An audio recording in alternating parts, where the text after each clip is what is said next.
Bonjour à tous et bienvenue sur Public Sénat. Alors que le Conseil supérieur de l'audiovisuel s'apprête à nommer un nouveau président à la tête de France Télévisions, la Commission de la Culture, ici au Sénat, a décidé de mener une vaste série d'auditions sur l'avenir du groupe public, son modèle économique, ses valeurs, son projet stratégique. Parmi ces auditions, celle de Rémy Pfimelin, le président actuel du groupe de télévision public. Je vous propose de la revoir aujourd'hui.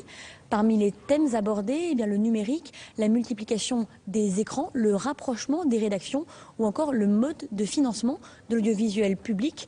Une audition pour voir les perspectives du groupe de télévision, mais aussi en filigrane pour faire le bilan de Rémy Pfimelin à la tête de France Télévisions dans une atmosphère, vous allez le voir, plutôt respectueuse. Tout de suite, direction la salle Clémenceau pour votre audition. Nous poursuivons cet après-midi nos travaux sur l'avenir de France Télévisions. Je vous rappelle ce que nous avons dit ce matin. L'année 2015 est une année d'échéance. C'est l'année aussi du bilan quadriennal que le législateur a demandé au CSA. C'est forcément une année de mise en perspective et de réflexion pour le Parlement.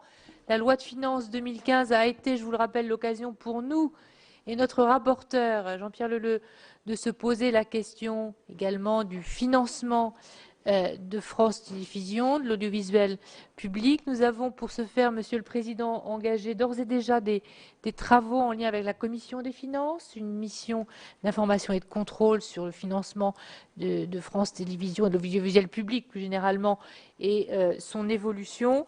Bien entendu, nous nous posons aussi un certain nombre de questions. Nous sommes dans une période mouvante. Désormais, on l'a vu ce matin, l'audiovisuel public français doit s'inscrire dans un cadre plus large qui est à la fois le cadre européen et la mondialisation. Donc nous interrogeons sur les missions, la trajectoire de l'entreprise publique, son avenir, les évolutions possibles, et nous voulions partager ce moment avec vous pour que vous-même vous puissiez nous donner votre point de vue sur l'ensemble de ces sujets et qu'on puisse bien sûr vous poser un certain nombre de questions. Voilà, je vous cède sans plus tarder la parole. Merci Madame la Présidente. Mesdames, Messieurs les sénateurs, merci beaucoup de m'accueillir. À votre demande, Madame la Présidente, je ferai un exposé liminaire d'une dizaine de minutes pour pouvoir répondre à vos questions. Vous dire que je suis heureux de pouvoir débattre avec vous de ces questions fondamentales de l'avenir du service public et que ça se passe dans le prolongement des rapports que votre Assemblée a pu produire. Je pense en particulier au rapport récent de M. Leleux ou au rapport de M. Plancade sur les questions de relations producteurs-diffuseurs. La question de fond que vous posez dans vos débats, j'ai le sentiment, et qui est vraiment la question à laquelle nous devons répondre aujourd'hui, c'est à quoi sert l'audiovisuel public dans un univers qui change à grande vitesse et qui a changé de façon absolument incroyable au cours des 5 dernières années. Et cette question, elle est évidemment légitime parce que nous étions dans un univers extrêmement limité en termes d'offres et qui était relativement statique. Et à cette question, je réponds, l'audiovisuel public est plus nécessaire que jamais, et c'est une conviction profonde, et plus nécessaire que jamais. Pourquoi? Parce que c'est une question d'abord de cohésion nationale, et les événements que nous venons de vivre en ce mois de janvier sont des événements qui montrent que notre population française, que nos concitoyens ont besoin de liens, de références, de références à leurs valeurs communes, et que ça passe nécessairement par un lieu d'expression qui est aujourd'hui l'audiovisuel public, que c'est une question aussi d'indépendance du pays par rapport à ce qui se développe. Les industries américaines, les fameux GAFA, Google, Apple, Facebook, qui aujourd'hui en termes de contenu, de production de contenu et de diffusion de contenu sont capables d'avoir une empreinte très forte sur le pays. Et cette question d'indépendance en termes de création, en termes de construction d'imaginaire collectif est évidemment fondamentale. Et puis pour une raison démocratique, c'est que pour que l'information soit une information de référence, il faut que ce soit une information dans laquelle on investisse, une information qui puisse travailler en toute indépendance et sous toutes ses formes. Et on sait bien que l'information n'est pas aujourd'hui un lieu de rentabilité. Et donc, s'il n'y a pas à un moment donné une volonté publique, évidemment, ce développement de l'information indépendante ne fonctionnera pas. Alors, une fois que j'ai dit cela, c'est une affirmation et une conviction très profonde. C'est comment arrive-t-on à ce résultat dans cet univers-là? Alors, on y arrive d'abord, et pour moi c'est fondamental, en étant fidèle aux valeurs. Et ces valeurs sont des valeurs qui sont évidemment centrales aujourd'hui, c'est des valeurs d'universalité. On doit pouvoir s'adresser à tous les publics. On doit pouvoir être le reflet de la diversité des opinions, de la diversité des origines. Je vous ai parlé de l'indépendance. Il doit y avoir une transparence totale. Et il doit y avoir un travail de qualité et d'innovation. Alors, dans un exposé liminaire, je ne détaillerai pas tout cela, mais ces questions-là sont des questions extrêmement importantes qui doivent aujourd'hui nous permettre de faire la différence et surtout d'être le fondement du pacte entre l'audiovisuel public et nos concitoyens. Ce pacte étant fondé sur la confiance.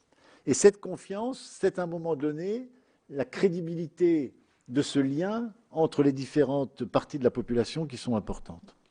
La deuxième chose, derrière la fidélité aux valeurs, c'est la permanence aux grandes missions. Alors ces grandes missions, c'est, je vous le rappelle, informer, éduquer, divertir. Alors évidemment, informer, éduquer, divertir, ça ne peut pas avoir le même sens en 2015 et dans les années à venir que ça ne l'avait au moment où la télévision publique se diffusait sur des canaux qui étaient des canaux uniques et exclusifs.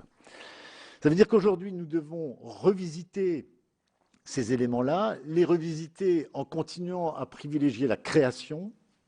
Et je vous rappelle de ce point de vue-là que nous jouons un rôle fondamental puisque 60% de la création dans ce pays est financée par le service public.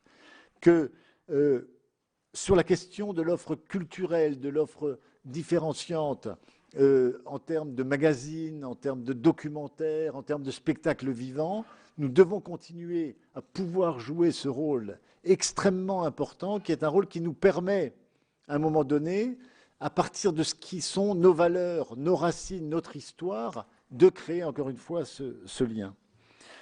La question de la proximité, la question de la présence sur les territoires qui par ailleurs, que ce soit en métropole ou en outre-mer, sont des territoires dans lesquels les médias traditionnels ont du mal à se développer. Nous avons évidemment un rôle fondamental à y jouer. Enfin, concernant l'information, la présence non seulement sur les territoires, mais aussi du point de vue national, d'équipes qui non seulement permettent d'avoir une information, mais aussi de développer des magazines, des enquêtes et toute une série de lieux d'expression de l'information me semble tout à fait fondamental, évidemment. Pour ce faire, nous sommes là sur les objectifs en termes de contenu et les objectifs sociaux. L'entreprise doit se transformer. Alors elle se transforme de façon considérable. Et je voudrais sur ce point simplement, Madame la Présidente, puisque vous parlez des 4 années qui viennent de se passer, dire combien pendant ces 4 années l'entreprise s'est profondément transformée. Elle s'est profondément transformée d'abord parce qu'elle a basculé dans le numérique. Le numérique, il faut que vous sachiez que lorsque, en 2010, commence cette période de 4 ans, le numérique en est à ses balbutiements. Nous lançons à l'époque la télévision de rattrapage. La télévision de rattrapage, la première année, en 2011, c'était 60 millions de vidéos vues dans l'année.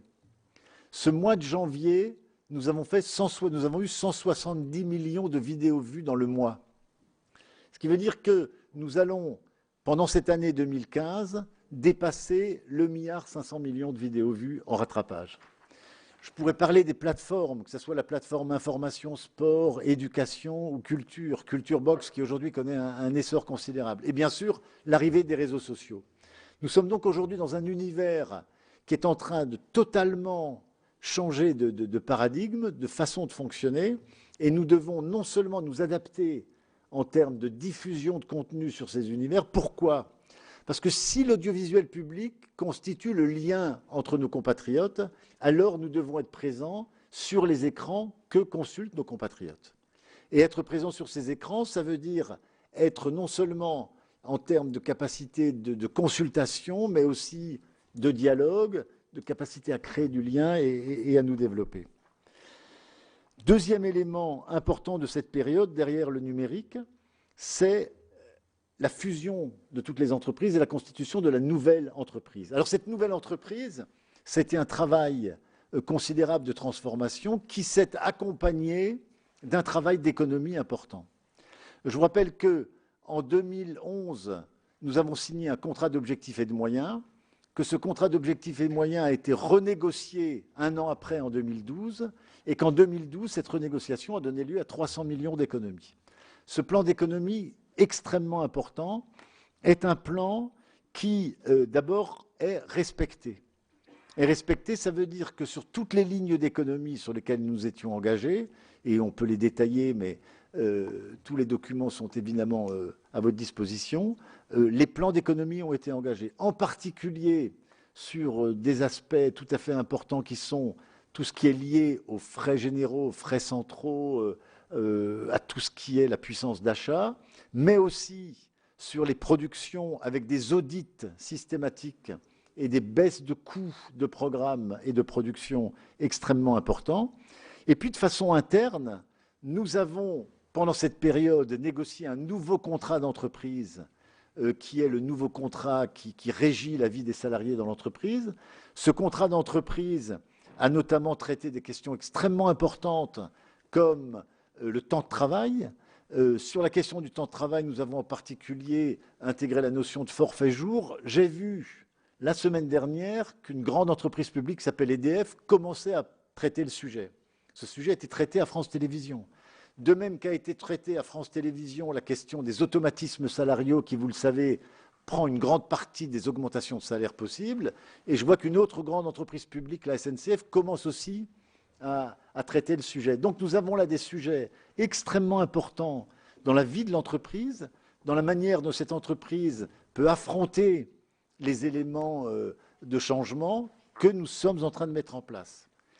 Même chose pour les rédactions, puisque nous avons lancé le programme de rapprochement des rédactions qui s'est traduit de façon concrète à partir du mois d'avril dernier par la construction d'un PC Info, c'est-à-dire le lieu unique de centralisation des éléments constitutifs de nos journaux d'information numérisés qui sont au même endroit et à partir duquel on édite. Donc des transformations importantes qui sont actuellement en mouvement et qui nous permettent d'aborder le futur en se disant que nous devons continuer à faire des gains de productivité, ces gains de productivité étant l'efficience de la maison. Et cette efficience, elle est extrêmement importante parce que c'est la manière pour nous de dire d'abord aux représentants de nos concitoyens que vous êtes, mais plus généralement à l'ensemble du peuple français, l'argent que vous nous confiez, nous en faisons le meilleur usage. Pour autant, il faut absolument que cette vision de l'efficacité économique s'inscrive dans une perspective qui soit une perspective claire en termes de financement et pérenne. Il n'est pas possible, et je le dis ici solennellement, que nous continuions à avoir les missions extrêmement importantes que nous avons, en termes de création, en termes d'information, en termes de présence sur le territoire, en termes de développement de l'innovation en numérique, et de ne pas avoir une vision du financement de l'entreprise. Or, cette fragilité du financement aujourd'hui est évidemment extrêmement perturbante, non seulement pour le développement de l'entreprise, mais aussi pour simplement la mise en œuvre des process liés à ces fonctions et ces missions. Si vous vous lancez dans la création, vous êtes sur des processus de plusieurs années. Une fiction, un film de cinéma, un grand documentaire, vous le lancez pour d'ici 2 ans, pour certaines œuvres. Nous venons de faire pendant 3 semaines des grands documentaires de William Carell sur la destruction des Juifs d'Europe. Je ne sais pas si certains d'entre vous ont eu l'occasion de le voir. C'était une œuvre majeure qui expliquait ce qui s'est passé. C'était 3 ans et demi de travail. Je pourrais multiplier les exemples de ce type-là. Donc, contrairement à une entreprise privée qui peut à un moment donné adapter ses moyens ces dépenses à ces moyens, nous avons aujourd'hui des missions, et pour remplir ces missions, nous devons avoir une perspective claire. Donc, la pérennité du financement est absolument fondamentale. Et la deuxième chose, c'est qu'il faut que cette entreprise, qui aujourd'hui se réforme de façon importante, eh bien, elle puisse avoir un travail dans la longueur et dans le prolongement.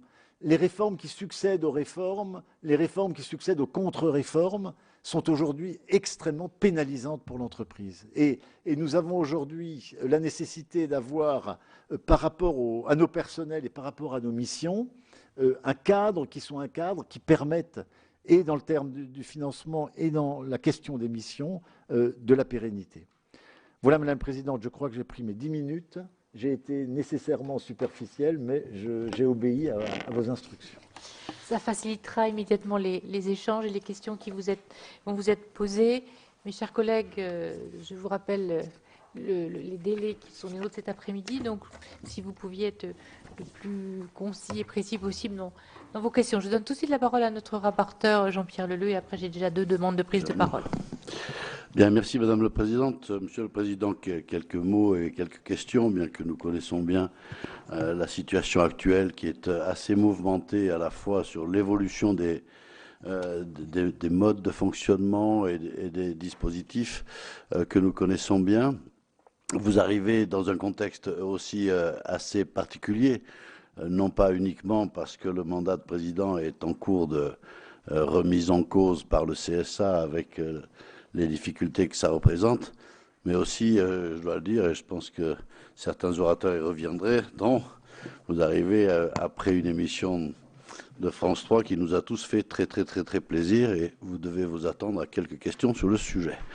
Moi, je voudrais revenir à la notion d'indépendance de l'audiovisuel public, car je crois qu'elle n'existe pas et je voudrais vous demander quelles seraient les réelles mesures à prendre pour que cela soit. Je pense que l'actionnaire, qui est l'État, intervient extrêmement régulièrement dans le fonctionnement et vous êtes dépendant en permanence de choix budgétaires, de choix de partage d'année en année qui font qu'on a vraiment un doute sur la capacité d'un patron de France Télévisions d'aller dans sa stratégie avec son conseil. Je pense que c'est difficile aujourd'hui de le faire. Deuxièmement, est-ce que vous pensez que nos méthodes actuelles permettent, c'est peut-être pas le moment de le dire, mais d'agir dans la durée? Vous l'avez souligné, mais je pense qu'il faut mettre en place aussi des mesures qui font que quand une stratégie est adoptée, elle soit maintenue et qu'un cap soit pérenne quelque part. Et là, on a l'impression d'un tirage de bord vers des objectifs souhaités, mais qu'on a un peu de mal à atteindre. Je voudrais revenir sur la publicité. Vous avez souhaité exprimer le souhait d'augmenter vos plages publicitaires pour améliorer le financement et on comprend que c'est presque une piste obligatoire, mais est-ce que vous pensez que c'est bien? Voilà. Est-ce que vous pensez que dans le cadre d'une différenciation de la couleur du service public dans le paysage global, est-ce que vous n'êtes pas là un peu quand même l'objet d'une schizophrénie entre la recherche éventuelle d'un audimat favorable pour financer, pour avoir des revenus publicitaires adaptés à cet audimat, et l'autre mission qui sont les objectifs de service public que le cahier des charges ou le contrat d'objectifs et de moyens impose. Voilà les quelques questions dont on a déjà eu l'occasion de partager les sujets sur lesquels j'aimerais avoir votre éclairage. Merci, monsieur le rapporteur. Je vous cède immédiatement la parole et ensuite on prendra les demandes des orateurs. Merci, Madame la Présidente. Monsieur le rapporteur, peut-être rapidement, puisque vous avez évoqué en début l'émission de France 3 sur laquelle j'ai eu des entretiens avec le président Larcher, et puis j'ai pu voir d'ailleurs sur mon antenne de France 3 le lendemain de l'émission, la séance en direct à l'Assemblée, vous dire que c'était une émission qui faisait partie de nos émissions d'enquête et d'investigation. Nous en avons plusieurs, qui a pris un angle qui était un angle sur effectivement l'utilisation des fonds. C'est un angle parmi d'autres. En tout cas, les deux choses que je voudrais dire, c'est que les questions qui ont été abordées s'inscrivent dans un débat, et je l'ai dit au président Larcher, qui n'est pas clos, et ce débat doit se poursuivre. C'est un débat public par ailleurs, et je sais qu'il y a énormément de mesures qui sont prises et qui pourront être décrites et expliquées. D'autre part, ça ne résume pas et de loin pas la manière dont les travaux du Sénat sont relayés sur nos antennes. Et j'en veux pour seule preuve le fait qu'en direct, toutes les semaines, il y a la relation des travaux du Sénat et que nous avons aussi par ailleurs toute une série de reportages sur nos antennes qui parlent du Sénat comme ils parlent de l'Assemblée nationale. Concernant la question de l'indépendance, elle est évidemment centrale. C'est-à-dire que la question de l'indépendance, elle est le cœur de la relation de confiance avec nos concitoyens. S'il n'y a pas indépendance, il n'y a pas confiance.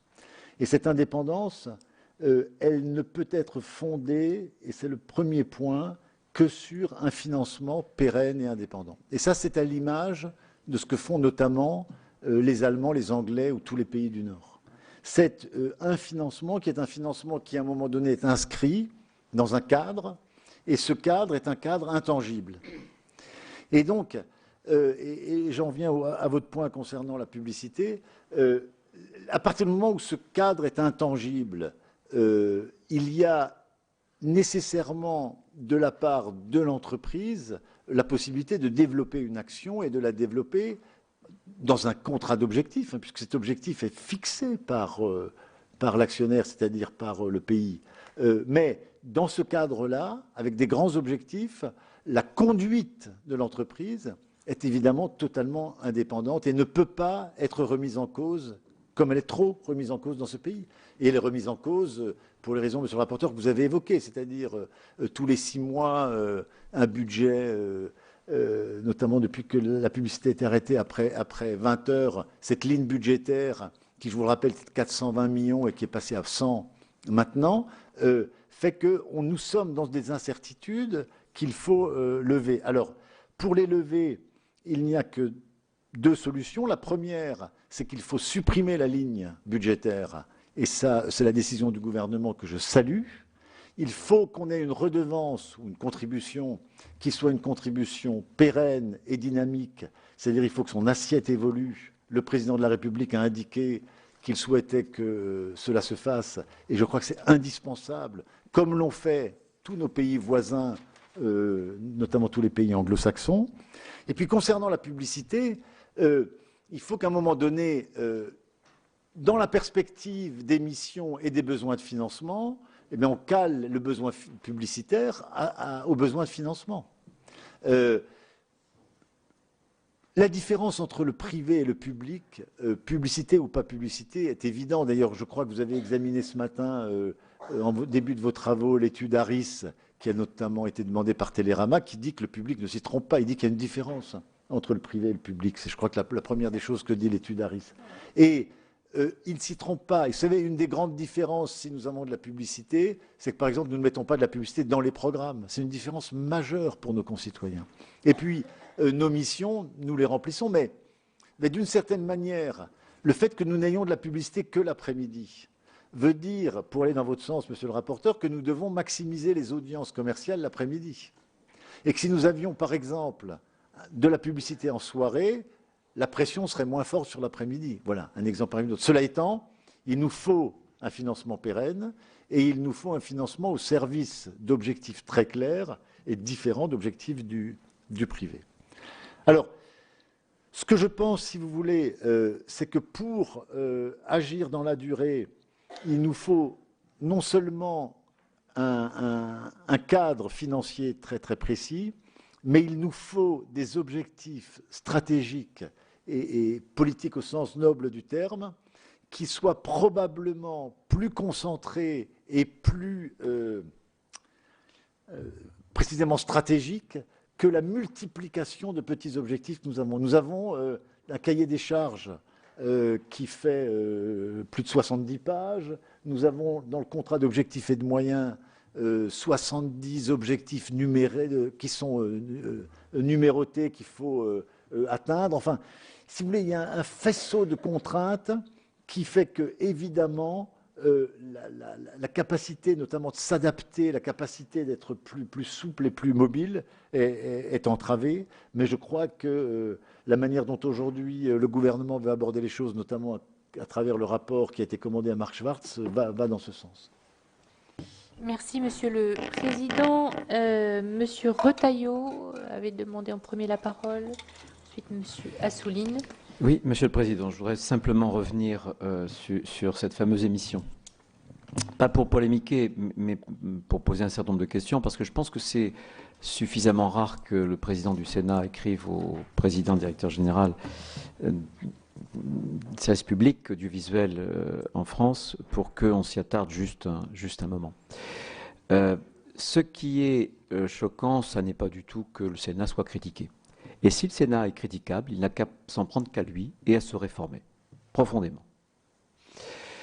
Si le président du Sénat vous a écrit, ça n'est pas pour protester contre l'orientation d'une émission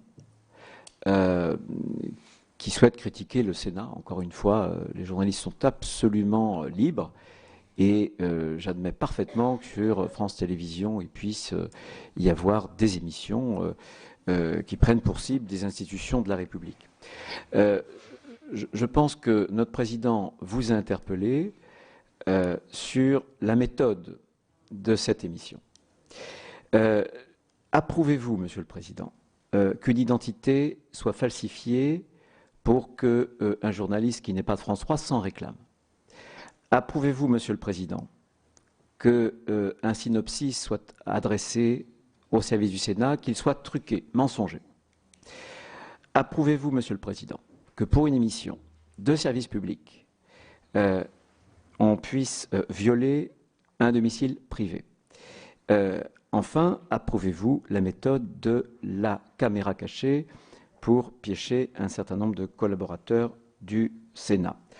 En d'autres termes, ces méthodes, il s'agit encore une fois, je ne veux pas me prononcer sur la critique ou non de notre institution.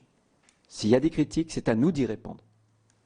Mais, une fois de plus, les méthodes que je viens d'énoncer, les revendiquez-vous comme méthode légitime du service public? Monsieur, je vais vous donner tout de suite la parole, Monsieur Fimelin, et ensuite je passerai la parole à Monsieur Assouline. Je réponds là? Pardon.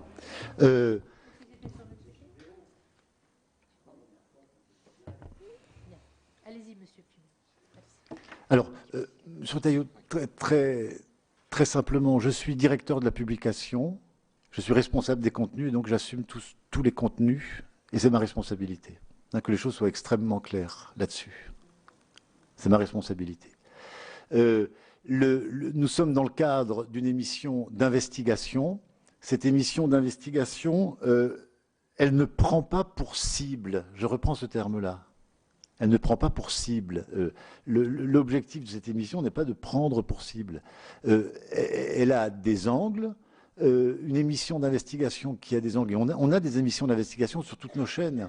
Et qui d'ailleurs, on parle d'indépendance, sont perçus par le public comme étant la marque de l'indépendance du service public. Il faut que vous le sachiez. Et de façon extrêmement importante. Je pense à Complément d'enquête, je pense à CAMCLA, enfin je pense à toute une série, Cache Investigation, etc. Alors, après qu'il y a un projet, et que ce projet, je ne vais pas détailler les choses, mais que dans ce projet, il y a aujourd'hui de l'acquisition d'informations suivant certaines choses. On peut discuter dans le détail, mais encore une fois, il n'y a pas de projet qui vise à dire « je prends pour cible », ça je relève ce point. La deuxième chose, c'est qu'à un moment donné, il y a une émission qui ouvre un débat, qui s'inscrit dans un débat sur l'usage de l'argent public, qui existe d'ailleurs au-delà de ce que nous avons fait, puisque... Non, mais vous voyez... Et dans ce cadre-là, eh ben, il y a une émission et le débat n'est pas clos. Le débat se poursuivra. C'est sur l'éthique des journalistes, c'est là la question. Pauline. Oui, Monsieur le Président, cette audition est importante et je ne voudrais pas, face l'offense à l'audition et à notre institution, en la portant sur une émission qui nous concerne, qu'on a appréciée ou pas. C'est pas l'objet de cette audition, qui est de s'interroger sur le service public. Et donc je voudrais, par ce propos préalable, remettre sur les rails qu'a voulu la présidente en proposant cette journée sur l'avenir du service public de télévision, que l'on parle des enjeux pour notre pays et pas de telle ou telle critique ou même méthode de critique sur le Sénat où chacun a pu s'exprimer et pourra encore s'exprimer. Donc c'est un propos préalable. On a souvent échangé sur ces questions. Avec M. Legendre, j'avais produit un rapport de bilan de l'application de la loi sur le service public d'audiovisuel. Beaucoup de choses ont été faites. Je veux, une fois n'est pas coutume, dire que quel que soit tout ce qu'il faudra probablement changer, bouger, muter dans l'audiovisuel public pour qu'il prenne toute sa mesure, il faut rendre hommage à des tournants. Le tournant numérique a été pris avec force. Il donne des résultats. Vous avez donné des chiffres. Probablement, il doit prendre encore une nouvelle dimension. Il y a des émissions de très grande qualité qu'on ne retrouve nulle part ailleurs pour les raisons que vous avez dites. Il y a des moyens et du temps donné, notamment cette série sur la destruction des Juifs d'Europe est particulièrement remarquable. Il y en a eu d'autres de ce type, historiques, qui éduquent, qui donnent de la profondeur, et c'est dans le service public qu'on le trouve. Donc, ça, je veux le dire. Ensuite, vous connaissez les enjeux et je vous en ai déjà fait part. Que faisons-nous pour endiguer quelque chose qui est mortel à terme pour le service public, le rajeunissement de son audience? On ne peut pas rester sur ce vieillissement-là parce que, y compris le lien entre le public, qui est presque en actionnariat populaire, par la redevance, qui devient la recette principale pour, et qui peut être pérenne si on la sécurise. Donc, tout citoyen contribue. Et si la frange centrale, population active et jeune, n'est pas dans l'audience principale de France Télévisions, il y a une déconnexion qui se fait, et vu que la concurrence est très lourde et très grande, quelque chose qui fait péricliter. Donc, rajeunissement. Que pensez-vous, après que le Sénat ait contribué à ce débat, notamment dans la loi, pour qu'il allait dans le sens d'un de vos souhaits, qui était de faire en sorte, et c'est aussi une réponse financière, comme on se finance, que quand vous investissez dans la production, il y ait des retours plus grands qu'aujourd'hui. Il y a un décret, après donc presque un an de négociation. Que pensez-vous? Est-ce qu'il faut aller plus loin? Est-ce qu'il faut ouvrir une deuxième discussion parce que c'est insatisfaisant ou au milieu du gué? Ou est-ce que vous pensez que des progrès ont été faits et que ça va dans le bon sens? Donc, deuxième question.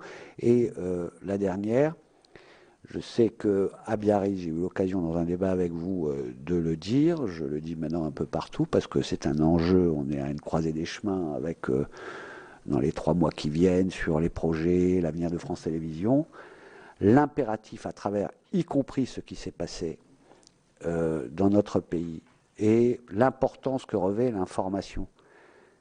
Je le disais ce matin, pas seulement l'information, mais son analyse critique, son analyse historique, son regard, sa hiérarchisation, tout cela prend une importance folle, notamment quand on se rend compte que les thèses complotistes, c'est-à-dire qu'ils ne croient rien de ce qui est dit à la télévision, en déconstruisant sur la base de n'importe quoi tout, parce que, bon, comment faire en sorte que France Télévisions, qui a les moyens sur le terrain dans chaque région avec France 3, jusqu'au meilleur reporter international, donc une force de frappe journalistique et de qualité énorme, comment faire que ce soit France Télévisions qui donne le là de l'information dans notre pays, avec ses prérogatives et ses missions d'éducation, alors qu'aujourd'hui, c'est donné autrement, et notamment par les chaînes d'infos en continu privées, qui n'ont pas ces missions de service public, qui n'ont pas donc le même niveau exigé de responsabilité et d'intérêt général. Voilà mes questions.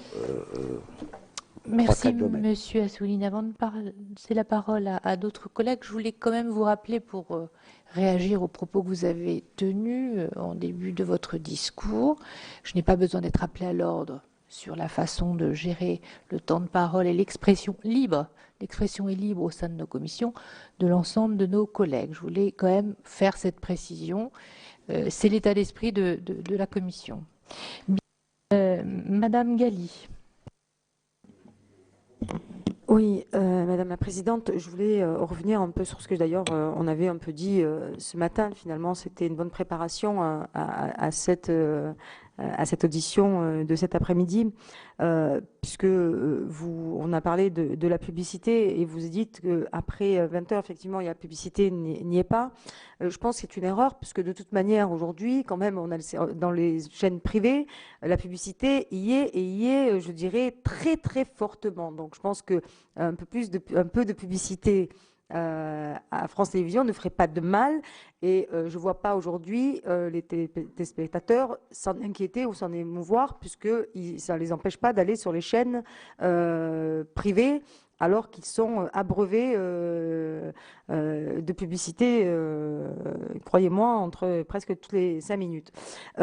Parce que de toute manière, la redevance télé, moi je le dis, je ne vois pas comment les Français ne sont pas en capacité de pouvoir augmenter, enfin de supporter une augmentation de la redevance télé. Ils considèrent déjà aujourd'hui qu'elle est déjà excessive. Parce que tout simplement, contrairement aux autres, on parlait ce matin d'Orange, de Canal+, ou tout CanalSat, où ce sont des abonnements. Quand vous en avez plus envie, vous vous désabonnez. Donc le financement n'est pas, n'est pas perçu de la même manière, puisque dans la redevance télé, l'abonnement, vous ne vous désabonnez pas de la redevance télé. Et tant mieux pour le service public. Donc, si on veut justement que ça dure, moi, je crois que c'est sur le fond qu'il faut regarder les choses. C'est-à-dire qu'aujourd'hui, et dans l'étude qui a été faite, ce qui était intéressante ce matin, mais qui est claire, qui finalement, ce sont quand même plutôt les clubs de 3e âge, voire 4e âge, qui sont plus, aujourd'hui, qui regardent plus, franchement, France Télévisions, que la jeunesse, qui peut-être aussi... Et moi, je le dis, peut-être que France Télévisions a des principes sur lesquels, de temps en temps, il faut aussi s'adapter au monde d'aujourd'hui. La télé-réalité, ce sont aussi des choses qui intéressent, et je le dis, un public. Si on veut que ce public, ensuite, vienne sur des émissions sur la chaîne publique, qui peuvent être des émissions culturelles, d'information, je le dis, c'est important de ne pas les éloigner, de ne pas les laisser le plus loin possible, parce qu'ils ne reviendront plus. Et déjà, ça va être très compliqué pour France Télévisions de les faire venir. Et je crains que vous ne puissiez plus, si vous n'apportez pas, je le dis comme je le pense et comme je le vois, je suis une maman de 4 enfants, un de 24 ans, le dernier il a 7 ans. Donc je vois bien quand même les différents programmes, et ils ne sont pas loin les uns des autres. Ça montre bien quand même que, et c'est vrai qu'ils ne vont jamais vers les chaînes du service public, et c'est pas faute, il y a que, enfin c'est nous, plus les adultes qui le faisons, donc il y a besoin là que France Télévisions se penche là-dessus. Sur l'émission, excusez-moi, mais je pense que, puisque vous êtes là, on ne peut pas non plus ne pas en parler, ou alors ce serait hypocrite. Voilà. Sans parler effectivement de la liberté d'information, mais je crois que c'est sur la forme que ça pose problème. On ne peut pas s'appeler le service public, et moi qui, croyez-moi, au niveau des médias, j'en fais quand même pas mal, j'ai jamais vu, je le dis, un média interrogé de la sorte. Jamais. Voilà. Donc il y a peut-être sur la forme des choses à voir, et ça n'enlève en rien votre liberté. Mais justement pour que votre liberté, et pour que ce ne soit pas quelque chose qui soit complètement à charge, parce que la liberté, c'est aussi la liberté aux autres de pouvoir s'exprimer, de se défendre. Bien, merci Madame Galli. Je passe la parole maintenant à Monsieur Savin pour le groupe de... Merci Madame la Présidente. Deux réflexions. Vous avez parlé, Monsieur le Président, d'un grand nombre d'objectifs qui vous étaient fixés, 70, un peu plus de 70 objectifs, qui posent un problème de dispersion et peut-être un manque de lisibilité.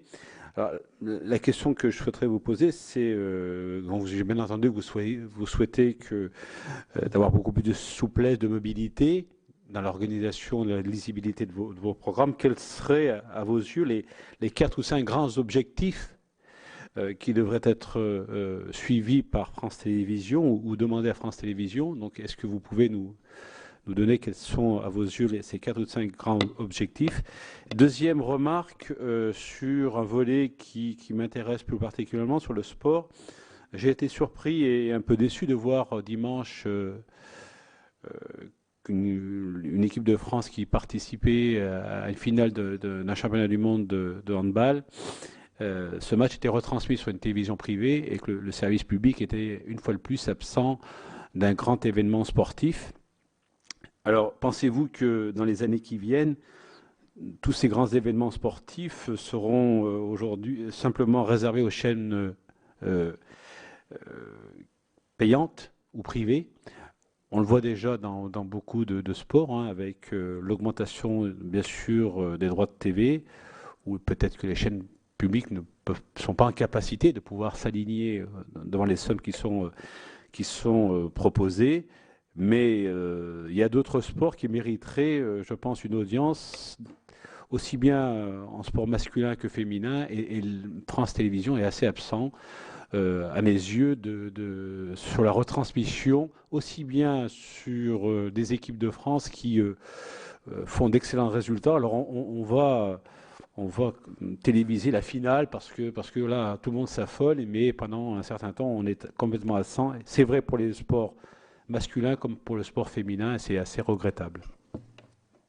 Merci, Monsieur Savin. J'ai encore 3 demandes de prise de parole. Madame Blondin, Madame Gillot, ainsi que Madame Laborde et Monsieur Canvet, qui est extérieur à notre commission, mais qui est bien sûr fort accueilli aujourd'hui. C'est ouverte à tous. Je propose que vous répondiez d'abord aux représentants des groupes qui se sont exprimés, et puis on prendra les dernières questions.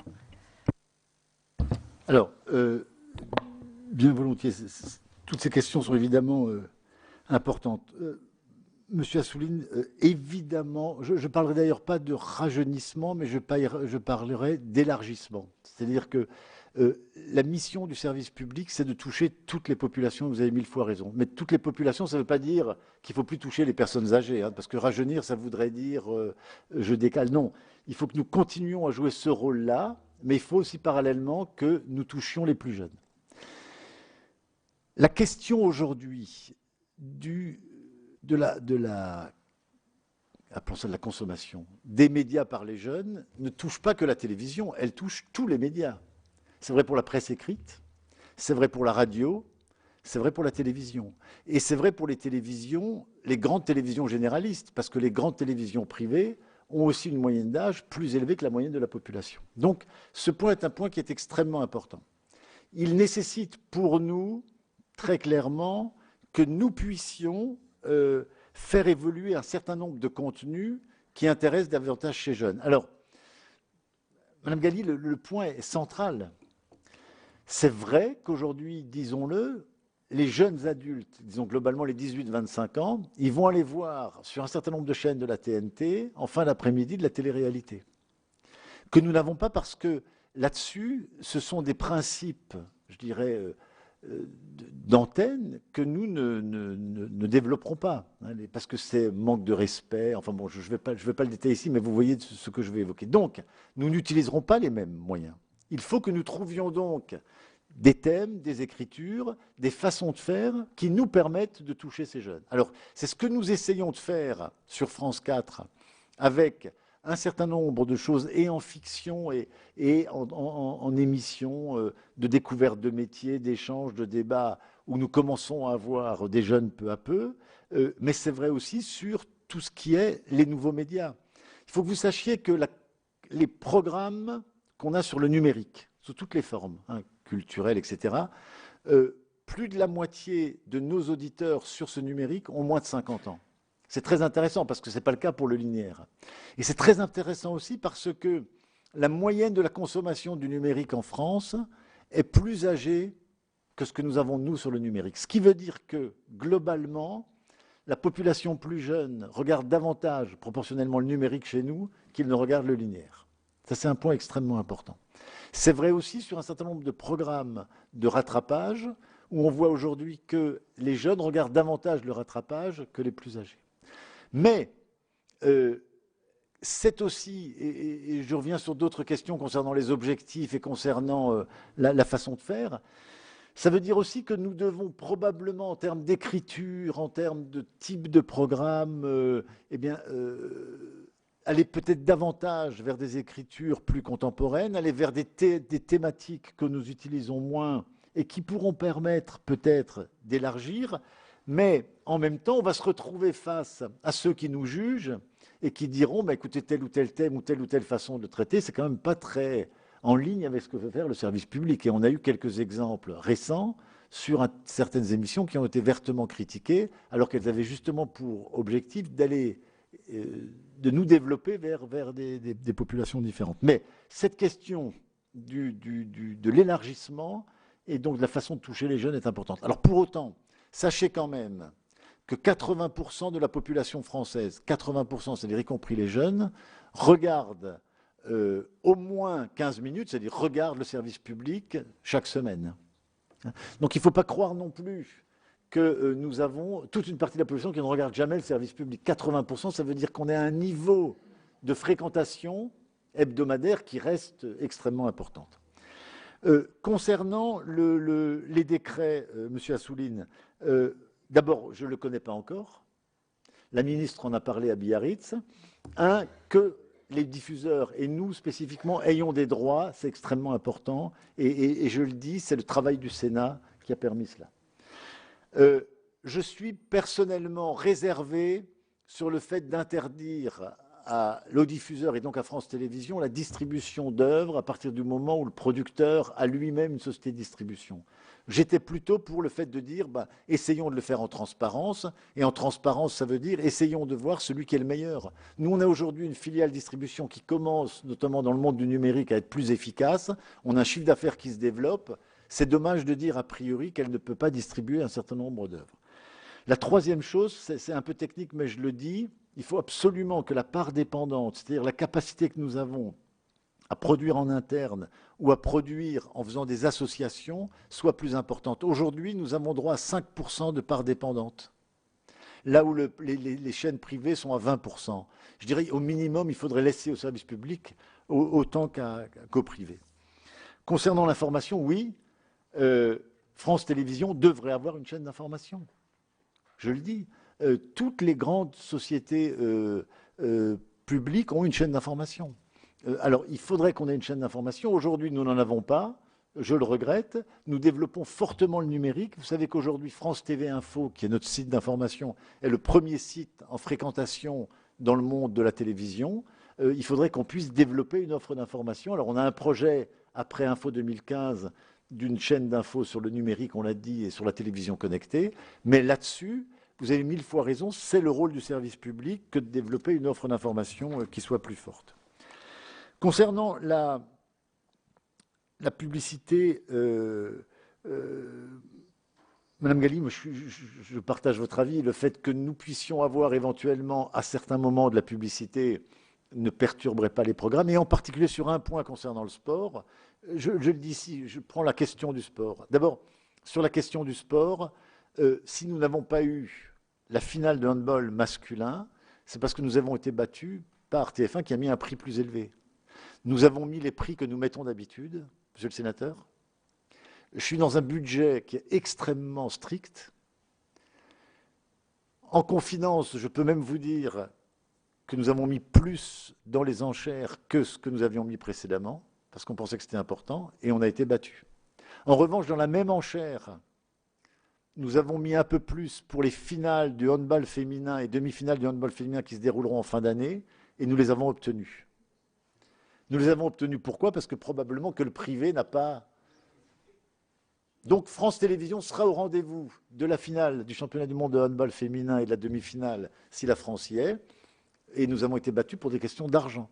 Et je peux vous dire que nous le regrettions fortement parce que nous sommes, monsieur le sénateur, nous avons 70% du sport gratuit en France et sur France Télévisions. Hein. Vous aurez ce week-end le rugby, tournoi des destinations. Vous avez le championnat du monde d'athlétisme, vous avez Roland Garros, vous avez je ne vais pas vous faire la liste. Mais l'impression que vous avez en disant qu'on déserte le sport est fausse. En revanche, là, vous avez 1000 fois raison. C'est qu'on a eu avant-hier une très mauvaise nouvelle. C'est que la Coupe Davis que nous avons toujours a été achetée, mais pas en France, a été achetée mondialement par Bein Sport. Moyennant quoi, on a été évacué. Alors aujourd'hui, ce que nous faisons, c'est que nous sommes en train de dire à la Fédération de tennis, c'est quand même anormal que la Coupe Davis, qui est l'équipe de France de tennis, historiquement, il n'y ait pas des phases en clair. Nous sommes prêts à payer. Mais laissez-nous des phases en clair. Alors voilà, la discussion est en cours. Mais quand au niveau mondial, vous avez un acteur qui s'appelle la Fédération internationale de tennis, qui vend toute la Coupe Davis mondiale à un acteur, le service public français, il est marginalisé. Il nous arrive la même chose pour la Coupe d'Europe des rugby des clubs, où nous avons été aussi sortis par une chaîne payante, et où, je dois le dire, grâce à une pression que nous avons faite sur la Fédération française de rugby et la Ligue, nous avons obtenu un match par semaine que vous voyez actuellement. Et je pourrais multiplier les exemples. Donc oui, c'est un vrai souci, mais pour revenir à la publicité, je vous le dis ici, donnez-nous les moyens d'avoir un peu plus d'argent, et donc donnez-nous les moyens, mais c'est une demande instante que je fais d'avoir de la publicité à la mi-temps des matchs. Qu'est-ce que ça peut faire? J'ai vendredi soir une match du tournoi destination Galles-Irlande, qui me coûte cher par ailleurs. Si j'avais de la publicité à la mi-temps, en quoi ça perturbe la mission de service public? Pas du tout. Mais si je peux avoir à la mi-temps de ce match, vendredi soir, ou hier soir, nous avions Lille-PSG, Coupe de la Ligue, ça nous coûte assez cher. Si j'avais pu à la mi-temps de PSG-Lille hier soir mettre de la publicité, ça ne dérange personne. En plus de ça, pardon, mais il y a de la publicité sur le stade tout autour. Donc le téléspectateur, il voit de la pub. Si je peux avoir des spots publicitaires à la mi-temps des matchs, ça me permet quand même d'avoir quelques ressources supplémentaires. Donc, simplement ça, c'est une question dont nous parlons depuis maintenant 2-3 ans. Elle pourrait se concrétiser. Concernant les grands objectifs, si vous voulez, les grands objectifs, ils sont d'abord des objectifs liés à la création. C'est-à-dire que nous devons absolument avoir, et c'est dans nos missions, et ça, il faut que le contrat que nous avons avec l'État, notre actionnaire, soit clair. Il faut que nous ayons des objectifs en termes de création, création originale, création sous toutes ses formes, le dessin animé, très important en France, le documentaire, le spectacle vivant. Ce sont des objectifs importants. Il faut que nous ayons des objectifs importants en termes de présence territoriale. On y reviendra peut-être tout à l'heure. Il faut que nous ayons des objectifs importants en termes d'information, de rôle de l'information dans le groupe.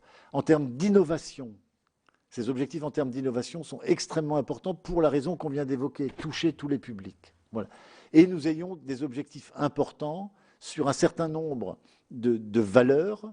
Vous parliez du sport féminin, mais plus généralement, tout ce qui est le respect de la diversité, tout ce qui est le respect de l'égalité homme-femme, tout ce qui est constitutif de l'équilibre de la société. Ça doit être les grands objectifs stratégiques. Après, il faut laisser à l'entreprise la manière, dans ce mouvement extrêmement important de modification que nous vivons, de s'adapter et de trouver les solutions.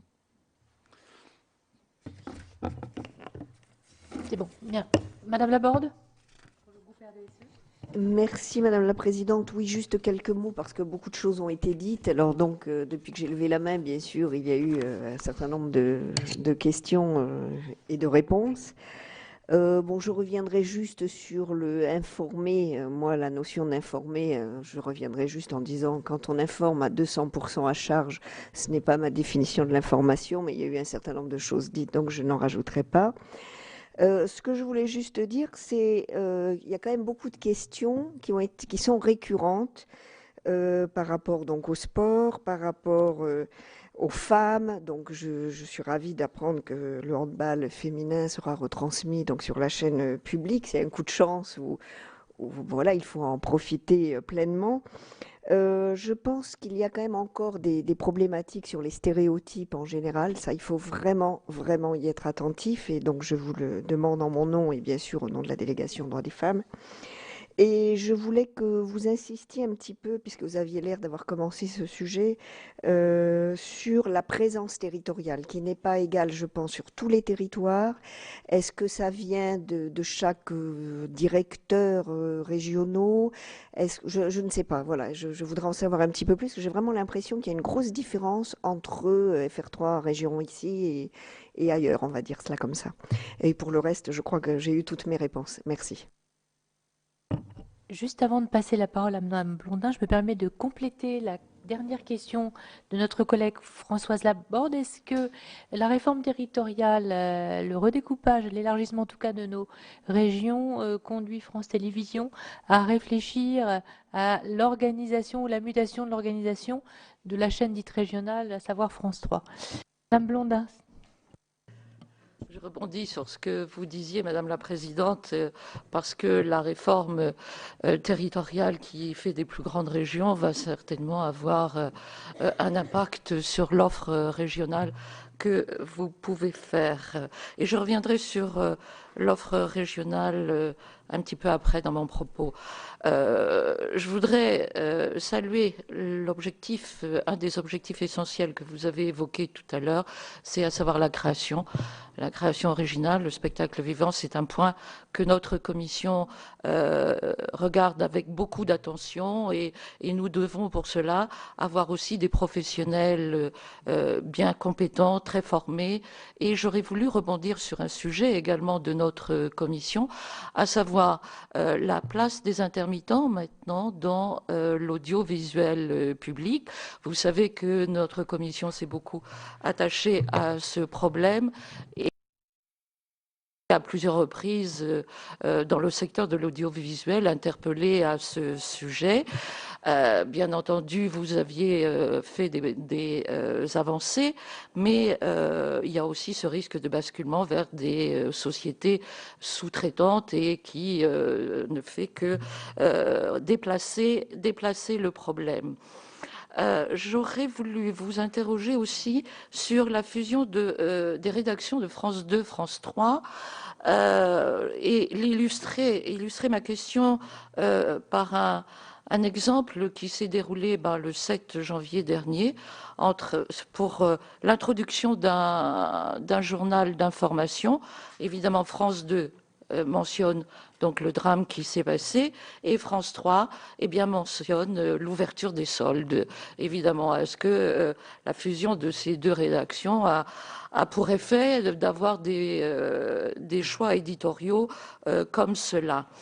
Je reviens sur les régionalisations qui ont été évoquées. Un petit point tout d'abord, notre station locale France 3 Iroise, qui est quand même une des locales les plus regardées, a encore pâti, ce n'est pas la première fois, des vacances scolaires parce que il y a eu la suspension du journal d'information quotidien en langue bretonne.